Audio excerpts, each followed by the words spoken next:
ರಾಜ್ಯದ ರಾಜಭವನದಲ್ಲಿ ದಿಢೀರ್ ಮಿಂಚಿನ ಬೆಳವಣಿಗೆ ಆಗಿದೆ. ರಾಜ್ಯಪಾಲ ಗೆಹ್ಲೋಟ್ ಭೇಟಿಗೆ ಮಂತ್ರಿಗಳು ದೌಡಾಯಿಸಿದ್ದಾರೆ. ರಾಜಭವನಕ್ಕೆ ದೌಡಾಯಿಸ್ತಾ ಇದ್ದಾರೆ ಸಂಪುಟದ ಸಚಿವರು.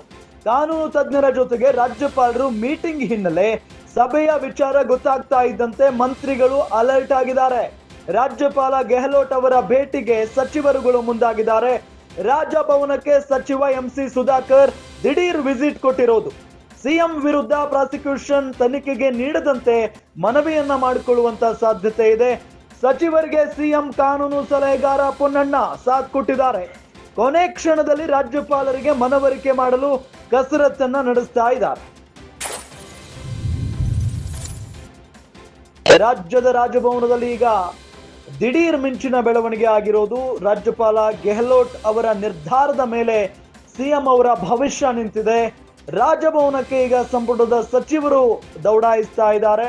ಹೇಗಾದ್ರೂ ಮಾಡಿ ರಾಜ್ಯಪಾಲರ ಮನವೊಲಿಸಬೇಕು ಅನ್ನೋ ನಿಟ್ಟಿನಲ್ಲಿ ಪ್ರಯತ್ನವನ್ನ ಪಡಲಾಗ್ತಾ ಇದೆ. ಕಾನೂನು ತಜ್ಞರ ಜೊತೆಗೆ ರಾಜ್ಯಪಾಲರು ಮೀಟಿಂಗ್ ನಡೆಸ್ತಾ ಇದ್ದಾರೆ. ಈ ವಿಚಾರ ಗೊತ್ತಾಗ್ತಾ ಇದ್ದಂತೆ ಮಂತ್ರಿಗಳು ಅಲರ್ಟ್ ಆಗಿರೋದು. ರಾಜ್ಯಪಾಲ ಗೆಹ್ಲೋಟ್ ಅವರ ಭೇಟಿಗೆ ಮುಂದಾಗಿದ್ದಾರೆ. ರಾಜಭವನಕ್ಕೆ ಈಗಾಗಲೇ ಸಚಿವ ಎಂಸಿ ಸುಧಾಕರ್ ಅವರು ಕೂಡ ವಿಸಿಟ್ ಕೊಟ್ಟಿರೋದು. ಅವರ ಜೊತೆಗೆ ಕಾನೂನು ಸಲಹೆಗಾರ ಸಿಎಂ ಕಾನೂನು ಸಲಹೆಗಾರ ಪೊನ್ನಣ್ಣ ಕೂಡ ಸಾಥ್ ಕೊಟ್ಟಿದ್ದಾರೆ. ಸಿಎಂ ವಿರುದ್ಧ ಪ್ರಾಸಿಕ್ಯೂಷನ್ ತನಿಖೆಗೆ ನೀಡದಂತೆ ಮನವಿಯನ್ನ ಮಾಡಿಕೊಳ್ಳುವಂತ ಎಲ್ಲಾ ಸಾಧ್ಯತೆ ಇದೆ. ಕೊನೆ ಕ್ಷಣದಲ್ಲಿ ರಾಜ್ಯಪಾಲರಿಗೆ ಮನವರಿಕೆ ಮಾಡಿಕೊಡೋದಕ್ಕೆ ಬಹಳಷ್ಟು ಕಸರತ್ತನ್ನ ನಡೆಸ್ತಾ ಇದ್ದಾರೆ ಕಾಂಗ್ರೆಸ್ನ ಸಚಿವರು ಅನ್ನೋದು ಗೊತ್ತಾಗ್ತಾ ಇರುವಂತ ವಿಚಾರ.